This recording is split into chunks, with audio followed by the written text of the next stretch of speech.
After standing out in an anthology film called All Hallows Eve, Art the Clown was finally given his own feature film back in 2018. Terrifier swept through the horror community, and many people already dubbing Art the Clown the next horror icon. Now with Terrifier 2 quickly on the horizon, it's time to finally give my thoughts on this original slasher film, Terrifier.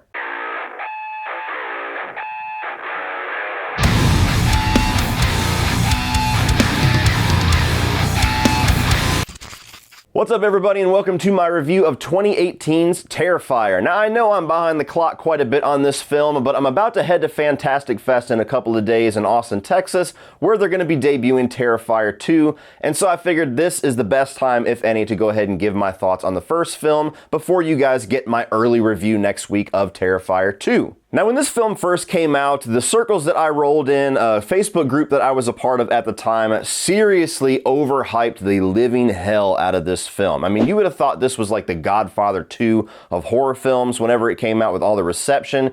And so, inevitably, my initial viewing experience of this movie was unfortunately skewed a bit to where I was a little harsher on it than I probably would have been, just because everybody and their mother was promising me the greatest slasher film that had ever been released in the history of fucking ever. I initially had let it kind of breathe for a couple of weeks and had planned on finally doing a review of Terrifier back in 2018, but by then, the discussion surrounding this film had turned into one of the most toxic things that I have ever seen, to where you either had to declare this the greatest thing ever or the worst thing ever, or you had the opposite camps coming at you, shitting all over your opinion, and I just did not feel like participating in any of that. And little did I know I would get my own share of that a couple of months later with Halloween 2018. So nonetheless, it's been a few years. I rewatched the movie last night. It was actually the third time that I have seen it. And now I'm going to do my absolute best to give what might end up being the most unbiased Switzerland review of this film available on YouTube. So starting off with the positives for Terrifier, it's all of the carnage candy. This is a film that, for better or worse, is here to basically be a showcase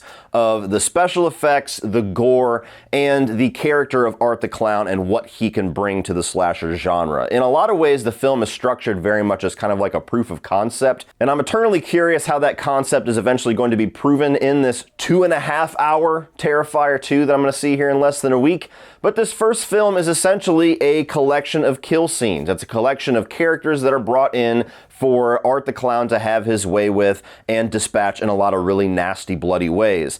And so if you're a gorehound, if you're somebody that loves carnage in your slashers, if that's the main thing that you go to a slasher film for, you're probably in the camp that absolutely adores this movie and thinks that it's this second coming of Slasher Christ, because it is a lot of gore. It is a lot of kills. It is a lot of skin and flesh and guts and eyeballs and everything else under the sun being splashed at you on screen. And so I think they do a pretty good job at displaying that. I think that's clearly one of the things that they wanted to really go for with this, is just take all of the gloves off, take all of the shackles, and make an old-fashioned exploitation, gory as fuck slasher film. I also appreciate the lighting and the film grain and the darkness that they go for with this film. It's entirely at night, and it has a certain look to it. Like the Blu-ray I was watching last night has a very specific color grading to it that kind of makes it stand out, a little bit of a unique look, and I think it's because they're trying to achieve that old school kind of grindhouse look. Even though this was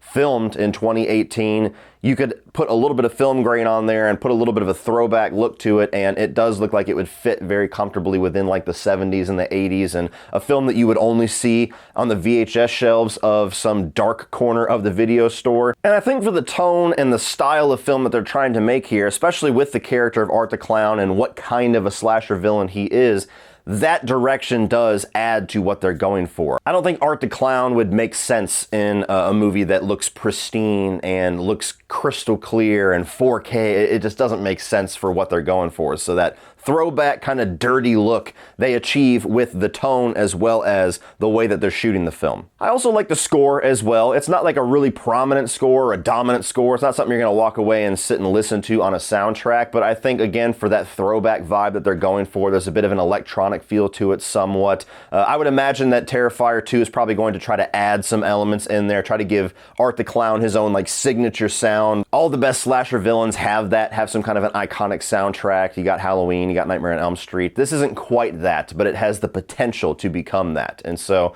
again, that throwback vibe that they're going for. They get it with the things that they're showing on screen, they're getting it with the way that they're showing it on screen, and they're giving you that backdrop of that throwback electronic score to just continue to hammer that tone home. Now moving on to the mixed, and I gotta say Art the Clown is a mixed element for me, and probably mostly because so many people have given this guy the crown for like the next horror icon, and I just don't see that yet. There's the potential there, and maybe after I walk out of Terrifier 2, I will be ready to hand him that crown, because supposedly there's going to be a lot of Art the Clown in that film, a lot of carnage, and they're going to be getting into somewhat of an explanation of who or what the fuck this thing is, and that is the element that's missing for me. I'm not somebody that needs everything spelled out. I'm not somebody that needs to have the entire puzzle in front of me and know the origins and know the logic and know the rules of Art the Clown for him to be an effective killer, but I feel like it's so ambiguous and it's so nondescript who or what this thing is that I need more. And so we'll see. When I see the second film, this is where this mixed element's either going to go into the positive or the negative. I think Art the Clown looks cool, and I think a lot of this icon status that the character has been given over the past 4 years is 95% because of the look and the performance of David Howard Thornton, who I do think brings a lot of interesting things to the character. Art the Clown's kind of like this compromise between the silent stalkers and the really charismatic killers. Like you have Michael Myers and Jason that never emote, they just chase, they just pursue. And so there's not a whole lot that you can bring to that character in as far as like a physical performance. There's just very small nuances that you can give.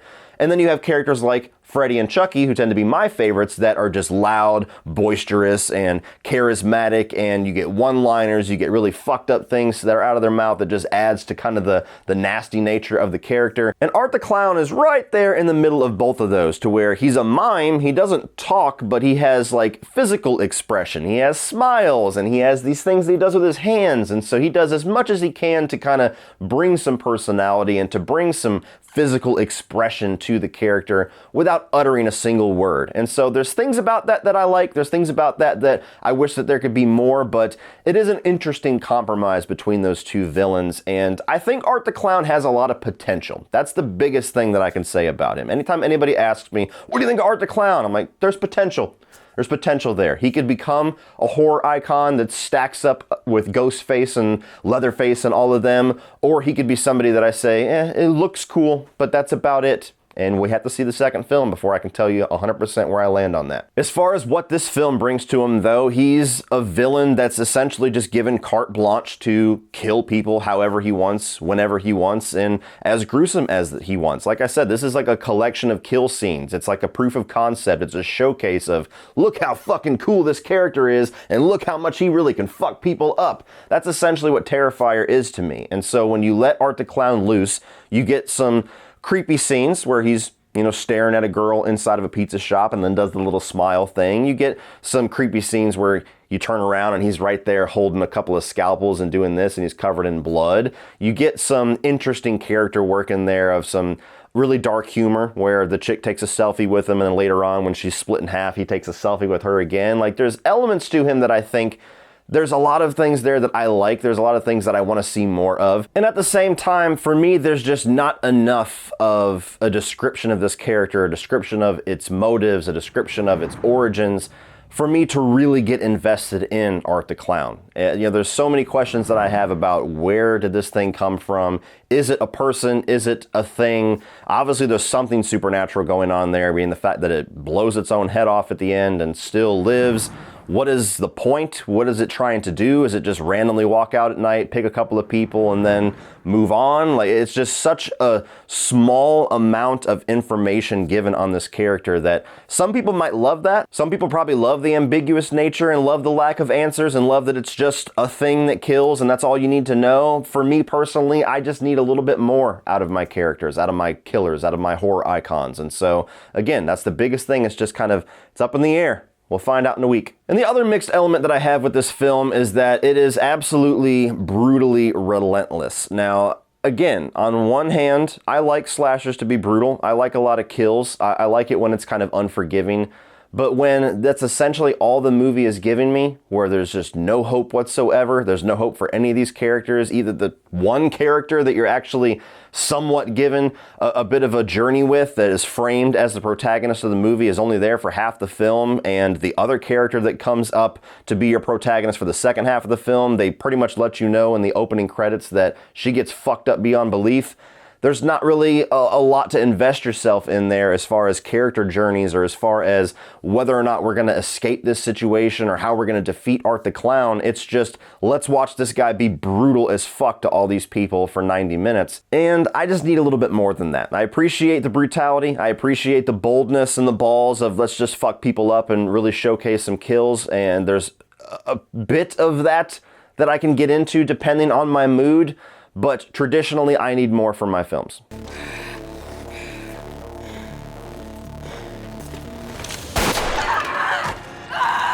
Surprise, motherfucker. And on the note of me needing more from my films, moving into the negatives of Terrifier, there is no story here. There is no character arc. There's no real character investment here. It's essentially a bunch of bodies that are thrown into the wake of Art the Clown.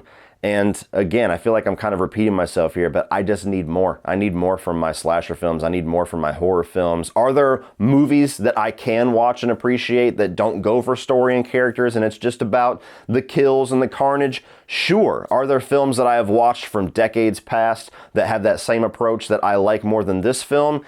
Yes, nostalgia is a powerful thing, and I don't have any nostalgia for Terrifier, but my standards as of right now have grown since the 70s and 80s, and I just want more out of my movies. I want some story to invest in. I want a character arc to invest in. I want something to motivate me sticking with this journey that we're going on with anybody that's given as a protagonist or as a potential survivor of this situation, and you just don't have that in this film. Like, I know some people don't like the term, but this is a film that is absolutely torture porn. It's just a series of sequences where you stick a character in a situation that they cannot escape, and you watch Art the Clown do a lot of brutal, nasty things to them over and over and over and over again. And that's just not an experience that I like to revisit all that often. I can watch it and give the film praise for the special effects and for the brutality, but it's not really something that I'm sitting around going, you know, I'm in the mood to check out Terrifier right now. It's just not gonna happen. I get that sense. I get that wanting to revisit motivation from stories and characters that I want to revisit, not just let me watch this chick get split in half from her pussy to her face again. And it doesn't help that the approach that they're going for in this doesn't really have a whole lot of suspense or tension involved, because there is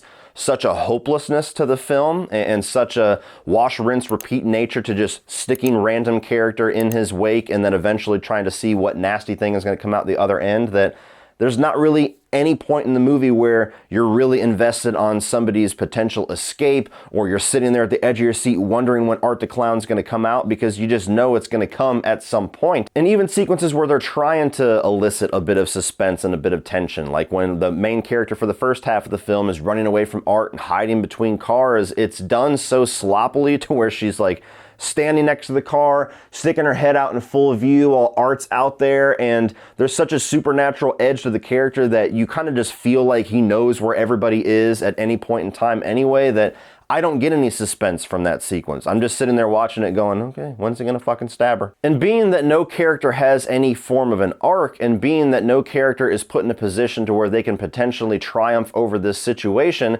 there's no suspense or tension in regards to who's gonna survive this situation, because the movie opens telling you that the one person that you will think maybe will triumph over this does not.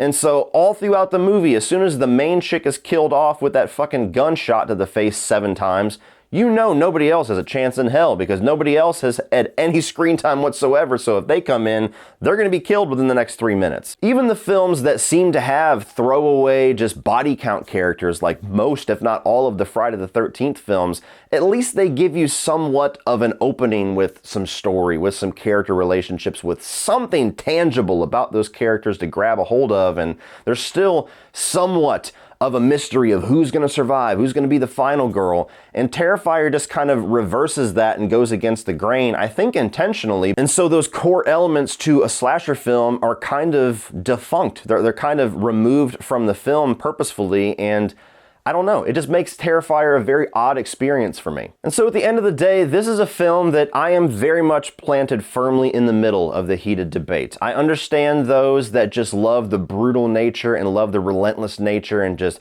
carnage-filled approach that Terrifier takes and love the character of Art the Clown, and this is their type of slasher film. Totally respect that. I'm not quite in that camp, but I get it.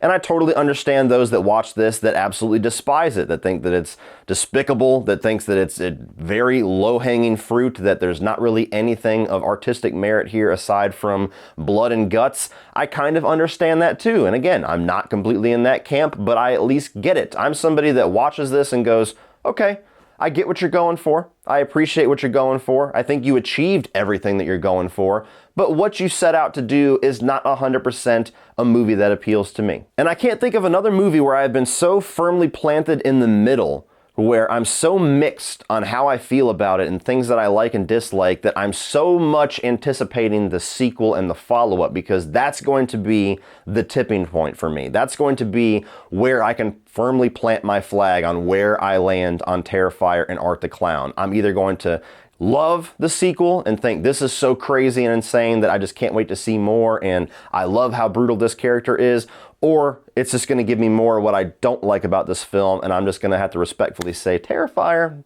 not for me. So overall, guys, if I'm in the mood for this, I can watch it, I can dig it for what it's bringing, but this is not a film that I see myself rewatching or really recommending and celebrating very much. And it's a film where you very much have to know who you are as a horror fan. I think I've described the film well enough that you can hear what I'm saying and know that's a movie for me, or that sounds like I would hate it. Well, that's it for this one, guys. If you enjoyed this, please click over here for some of my 2022 new release reviews. A lot of horror films in there that are awesome. And I'm also going to put my top 50 horror films of all time up here for you to check out. Please like and share this video and hit that subscribe button so you don't miss my early review of Terrifier 2 next week. And as always, guys, remember, opinions are like assholes, but that doesn't mean that you have to be.